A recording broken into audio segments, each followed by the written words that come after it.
You're listening to Cornerstone West Los Angeles.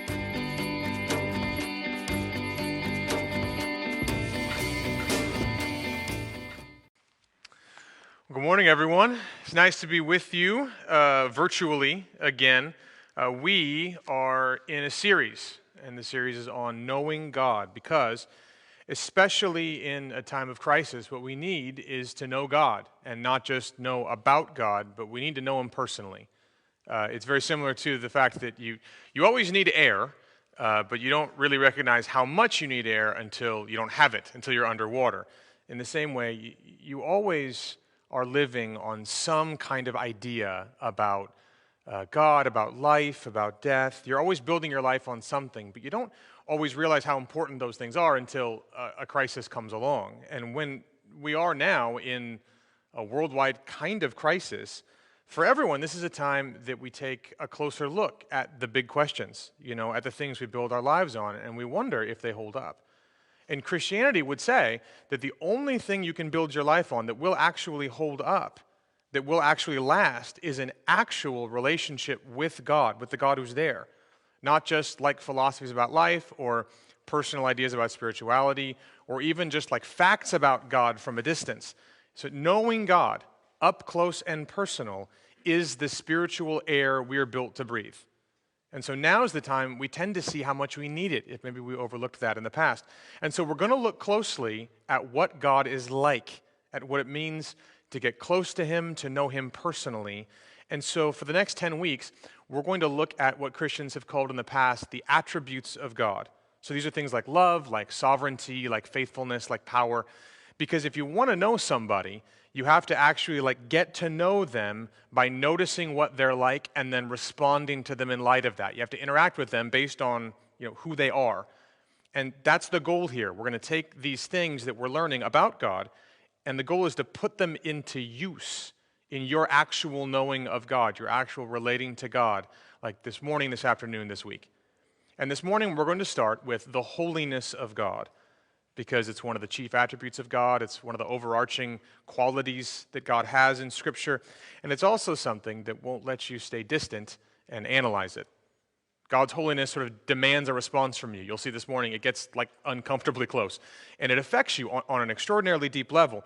But then, once it's done all of that, it leaves you with this unshakable stability no matter what's happening in your life. So we'll look at it, and we're going to read a passage, sort of the go-to passage on God's holiness in the Bible. It's Isaiah chapter 6, verses 1 through 7. So if you have a Bible, you can turn there. If you're watching on the live stream, there's also the passage to the left. It's Isaiah 6, 1 through 7 on our website. You can click that. On Facebook, Pastor Dustin will put up a link to it so you can look at it that way. It'll also be on the screen as I read it in just a moment. And we'll read it now, Isaiah chapter 6, verses 1 through 7. In the year that King Uzziah died, I saw the Lord sitting upon a throne, high and lifted up, and the train of His robe filled the temple. Above Him stood the seraphim. Each had 6 wings. With 2 He covered His face, and with 2 He covered His feet, and with 2 He flew. And one called to another and said, Holy, holy, holy is the Lord of hosts. The whole earth is full of His glory. And the foundations of the threshold shook at the voice of Him who called, and the house was filled with smoke. And I said, Woe is me, for I am lost. For I am a man of unclean lips, and I dwell in the midst of a people of unclean lips. For my eyes have seen the King, the Lord of hosts. Then one of the seraphim flew to me, having in his hand a burning coal that he had taken with tongs from the altar. And he touched my mouth and said, Behold, this has touched your lips. Your guilt is taken away, and your sin atoned for. This is the word of the Lord. Now, we preached through Isaiah early last year, and we said as we went through selections from this book that this book that Isaiah wrote in the Old Testament is a book about the reality of God. In other words, you're not seeing the whole picture if you aren't factoring in the reality of God. And that's what Isaiah is trying to get across in this book. And the truth is that most of us really struggle here because, right now, you might be thinking about the reality of God for the first time. Most of your life, other things have seemed much more real and much more important than God. Or, you might have been a Christian for quite a long time at this point, and yet the reality of God seems more distant now compared to the things that are going on. And what often happens, especially in times of crisis, especially in times of uncertainty, is that whatever feels the most urgent becomes the whole picture for us. And so we basically take like our current mood and the newest headlines and sort of whatever is the loudest at any given moment, and that becomes the most important thing to us. It becomes the whole picture, the only thing we should look at. And that's the situation in the nation of Israel when Isaiah is writing this book. It says that King Uzziah had died. King Uzziah had reigned at this point for 52 years. That's a long time. I mean, that's like 8 presidents for us. It's quite a long time for someone to reign all at once. And so his death is going to usher in a whole new period of uncertainty, question marks. There were other national superpowers around this tiny nation that were on the move. There were questions about what are they going to do? Are they going to come in and try and conquer us? And that's in the midst of a lot of polarization inside of Israel that's happening, disagreeing about politics and culture and progress. And that's on top of the normal struggles of life. Discouragement, family issues, financial issues, guilt, shame, relational stuff. Like that's in this time period what's going on in this nation. And those were the things that were dictating reality to the people. It was all they saw. It was all they looked at. It was the most important. It was the loudest. It was the whole picture. And so they became, in many ways, like we are now. They're sort of tossed around by the things happening outside them and tossed around by the things happening inside of them.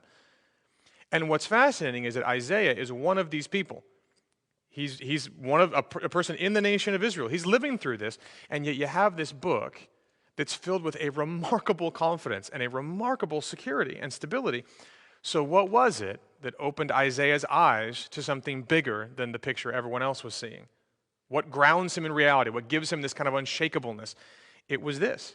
It's the same thing that can open our eyes. It was an experience of God's holiness. It's this experience we just read.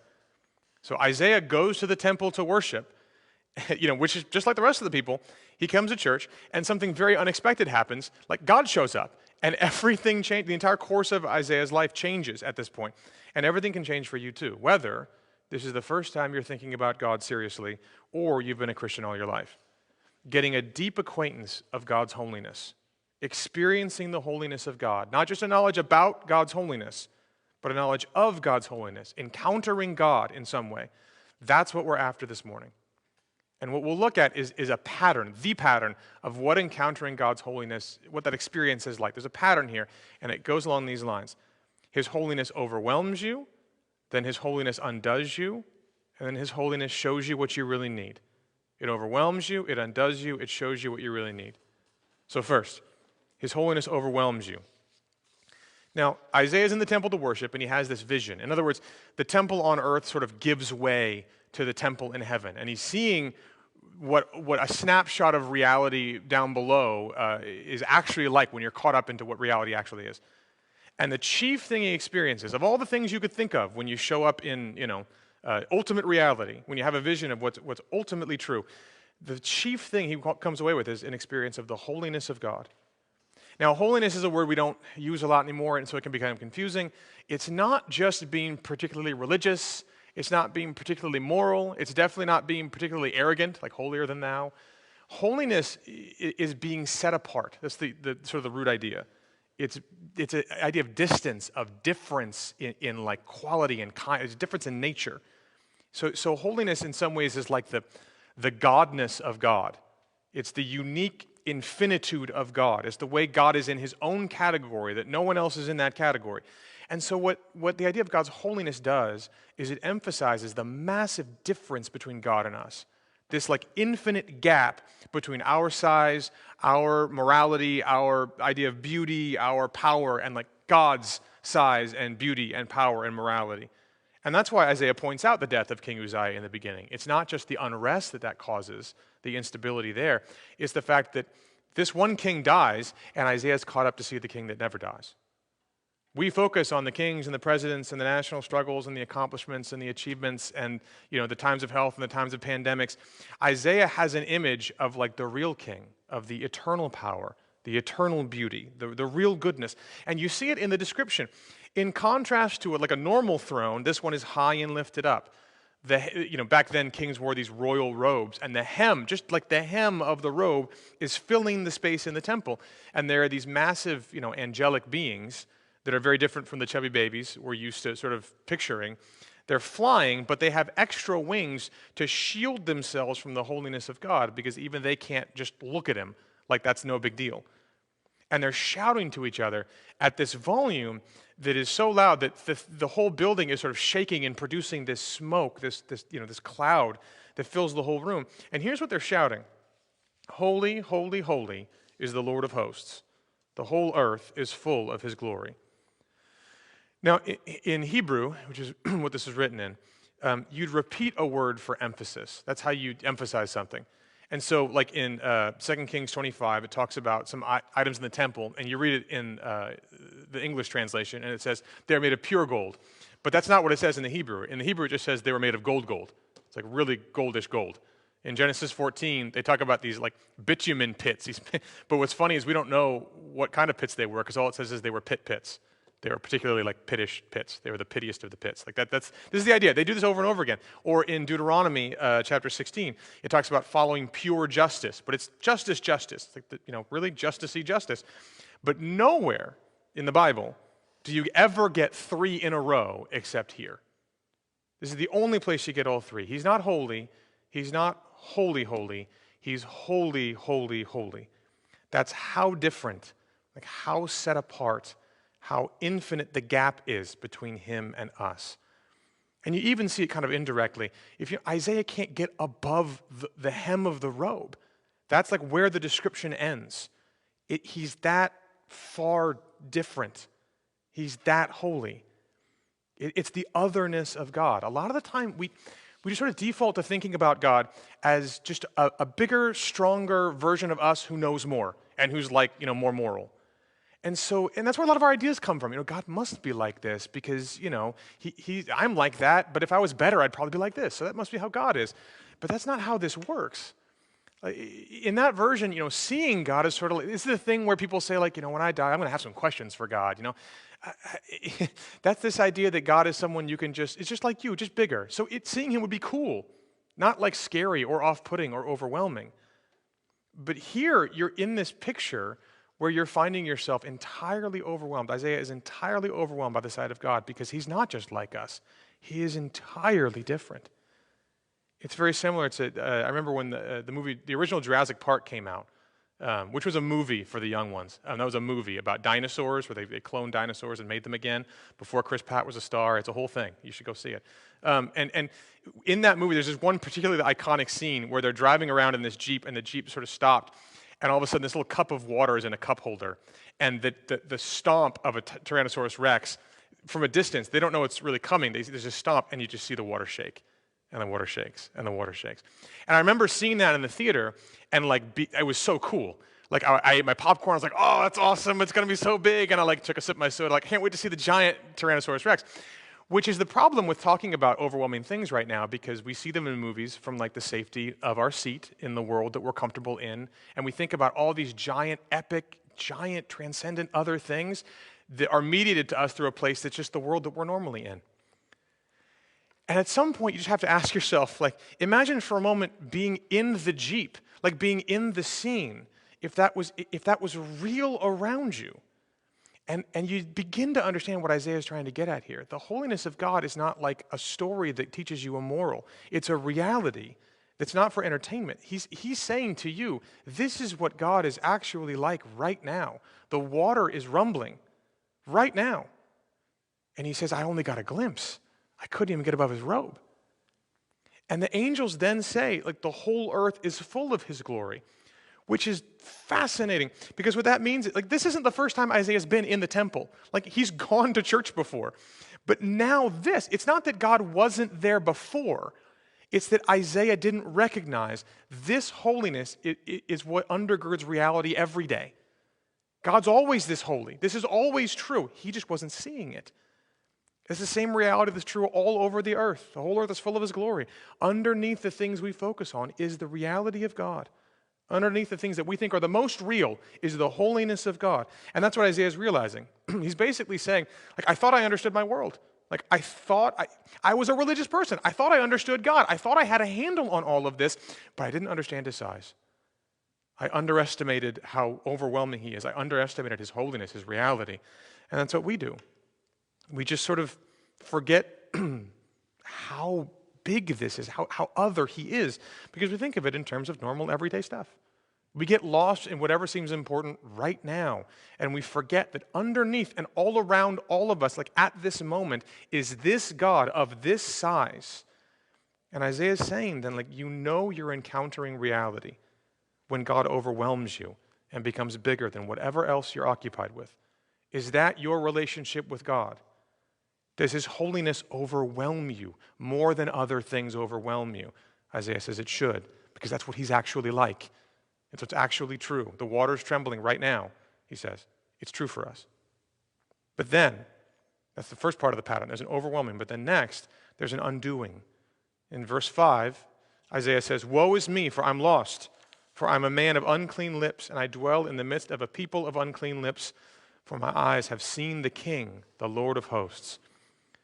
Now, so Isaiah's in the heavenly courts. He's in front of the real king. And normally you'd think, like, when you get in front of, like, the most important person in the room and you're kind of called up into it, you kind of feel like, cool, like I made it. You're like, I'm in the inner circle. But Isaiah is not proud or excited. He's ruined. He's lost. His response is, "Woe is me." And, typically today it's like, don't worry, Isaiah, you're a nice guy. But that's not the point. Isaiah is a person like in this society with a lot of integrity. He was born with a lot of social standing, a lot of social power in his world. And still, he says, woe is me. He's going to be a prophet, and still, woe is me. And other translations, which I think might be more a little closer, don't say, "I am lost." They say, "I am undone," which is, I get why they don't translate it that way anymore because we don't use that phrasing a lot. But the idea is that his way of thinking of himself and his way of thinking of the world is coming apart. Like his identity is being like shredded in front of him. He's disintegrating, like at the moment. And that's what the overwhelming holiness of God does, is it puts your identity and your moral track record and the ways that you think you're important and powerful and in control and good and know what's going on. It takes all of that and puts it in this perspective where a lot of the things that we think hold us together just come apart at the seams.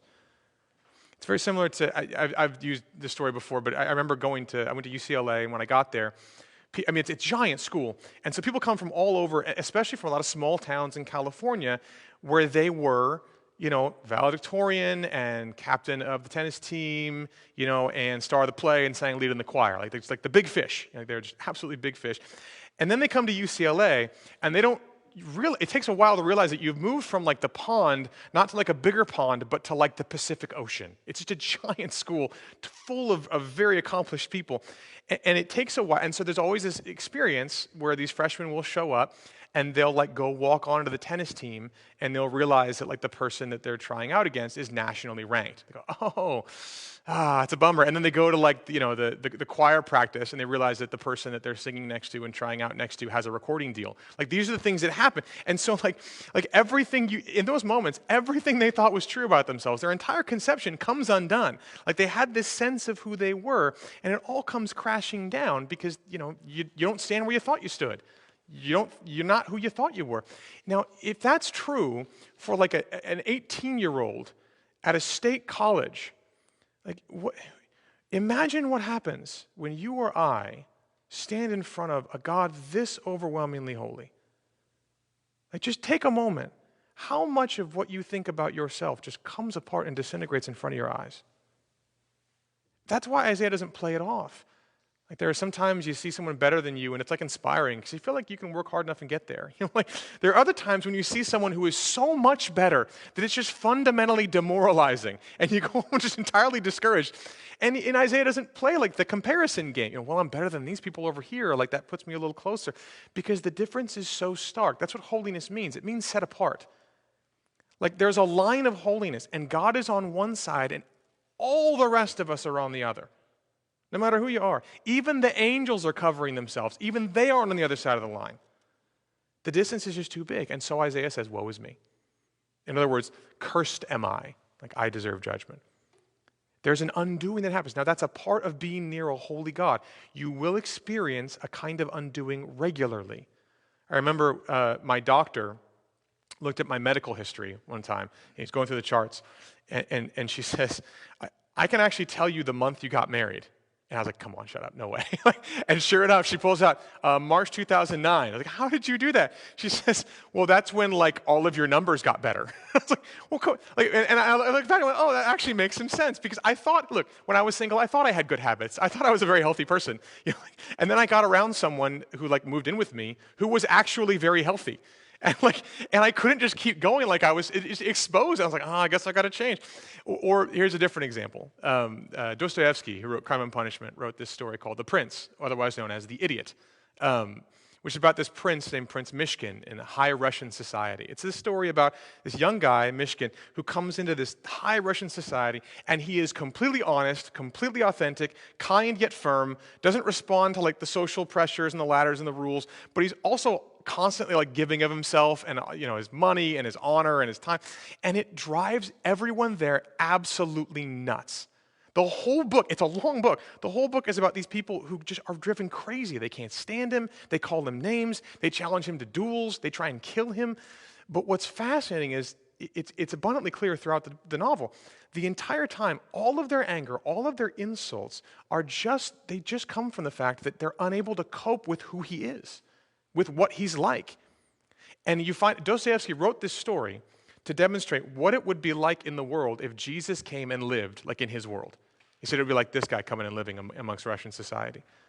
And his point is, if Jesus showed up to any one of our little worlds, it would drive us crazy because he would constantly force us to see ourselves for who we actually are, not who we pretend to be.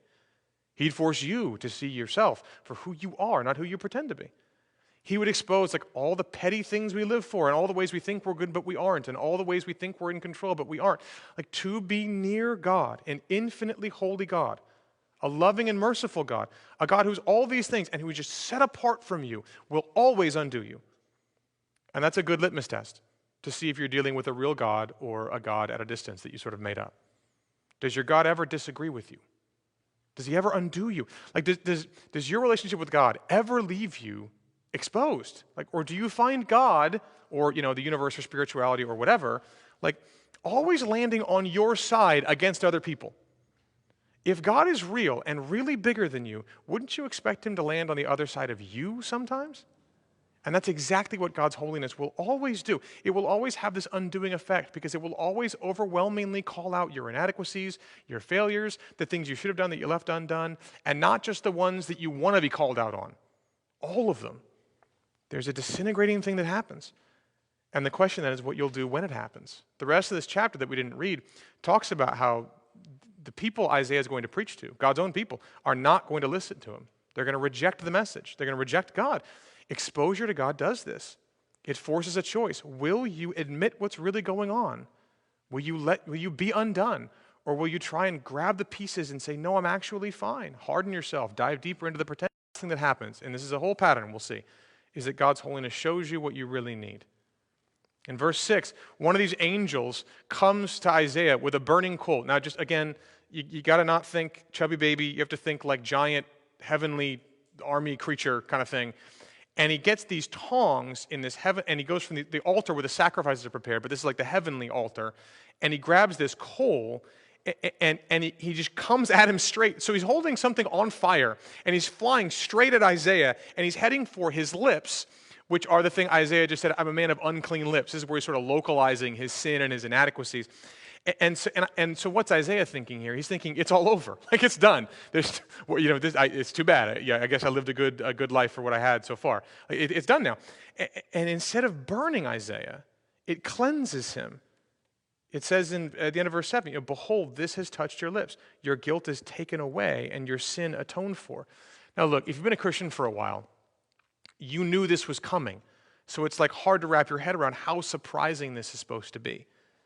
The whole scene is set up for us to think that judgment is coming for Isaiah, that his disintegration exposes the fact that he doesn't belong with God, and that there's like judgment and wrath for that, for the uncleanness of his lips, for the sins, for the things he's left undone and the things he's done.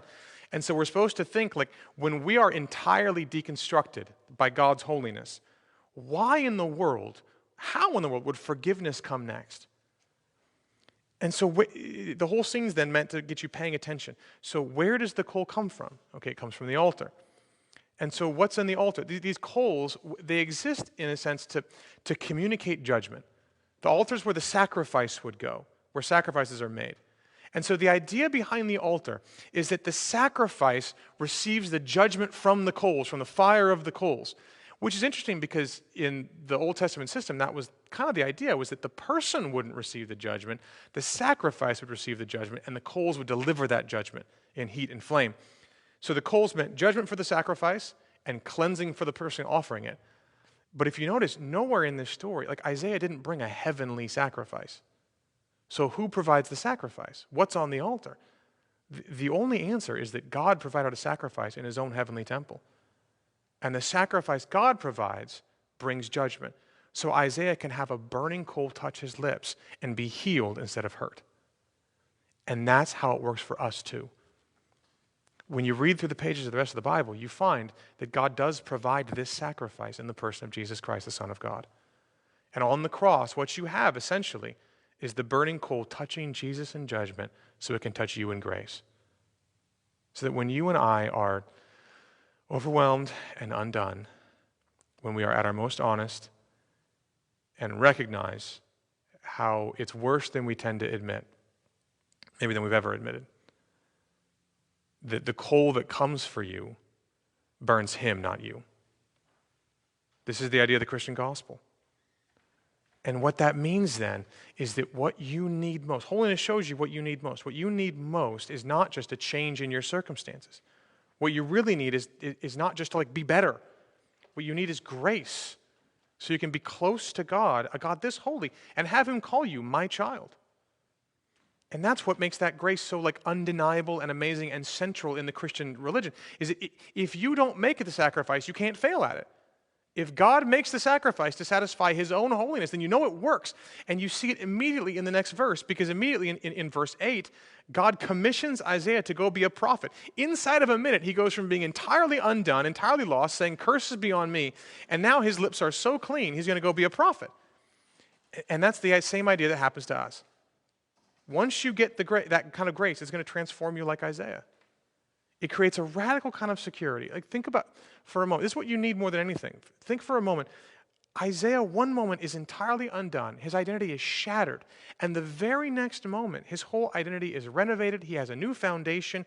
And God says, "Who's going to go for me?" And Isaiah says, "Here am I. I'm right here." Something has changed in him in such a short amount of time. It's the fact that he got what he really needed, which was the fact that he could be forgiven and be drawn close to this kind of a holy God. And that's what the gospel does to us too. In undeniable grace, in light of an undeniable holiness, creates this kind of radical security that you can't build for yourself, inside or outside a pandemic. There's a massive humility to Isaiah. He never says, "Turns out my lips can say some pretty good stuff after all. They weren't that unclean." No, he doesn't do that. He's very humble about it. But there's this massive security because you find out later on, Isaiah's commissioned to go do a job that won't work. It won't work.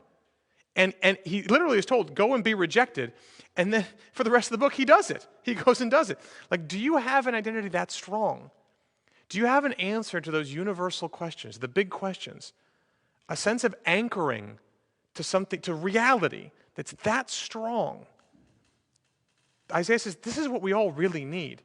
He says, the only way it comes is by going through the overwhelming, undoing, reassuring grace of God. The overwhelming holiness, the undoing holiness, and the holiness that shows us that what we need is grace. Oftentimes we tend to think that God's love should be played off against God's holiness. But we'll talk next week about God's love more in depth. What we see here, though, is that you never get a God of love without a God of holiness. The only way that you can have a love this deep is when you have a God this wide. And in that way, what you have here is true of everyone. How you understand the reality of God's holiness is how you're going to understand the reality of God's love. Every person who is going to have a deep sense of radical security is someone who has first had to say, "Woe is me, I am undone." And this then is where you get the stability inside and outside of pandemics. This is what takes your eyes off everything else and puts them up on the picture that really is the whole picture. That's larger than what your current mood, your current headlines, and your current most urgent thing feels like. There's a king on the throne who won't die, and he loves you at great personal cost. And that's the pattern we have to walk through. Not just once, but over and over again. This is how you get to know somebody, is you find these things out about them and you relate to them on that basis. Getting close to this God will expose you to his holiness. And the only way to avoid being overwhelmed by him, the only way to avoid being undone by him, to avoid like needing grace from him, is to try and stay away from him. It's easy to do. You can stay away from religion, you can stay away from other things and try and just grab a spirituality that fits your preferences. You can try and make God into your own image and pretend he's kind of what you want him to be. You can get really religious or just stay so busy doing good things that you never have to encounter God directly like this. But then you'll never have the stability. You'll never have the security, the knowledge that a God that's holy, holy, holy can love you this deeply, can let you be this honest and still welcome you home and call you a child. And that's what the holy, holy God wants for us and for you. He's so set apart that we can't approach him, but he approaches us in Jesus Christ. He wants you to know him. He wants you to be so secure in his own holiness that no matter what comes our way, he will still be on the throne and he will still love you. So let's pray. Father, thank you for who you are. These words don't do justice to it. Would you let us experience it ourselves through your word, through the way you send life our way, through the person and the work of Jesus Christ most of all. We thank you for him. We thank you for what you're doing in us and around us. Let us be overwhelmed and undone and given large, large grace, we pray. In Jesus' name, amen. Thank you for listening to Cornerstone West Los Angeles. For more information, please visit us on the web at cornerstonewla.org.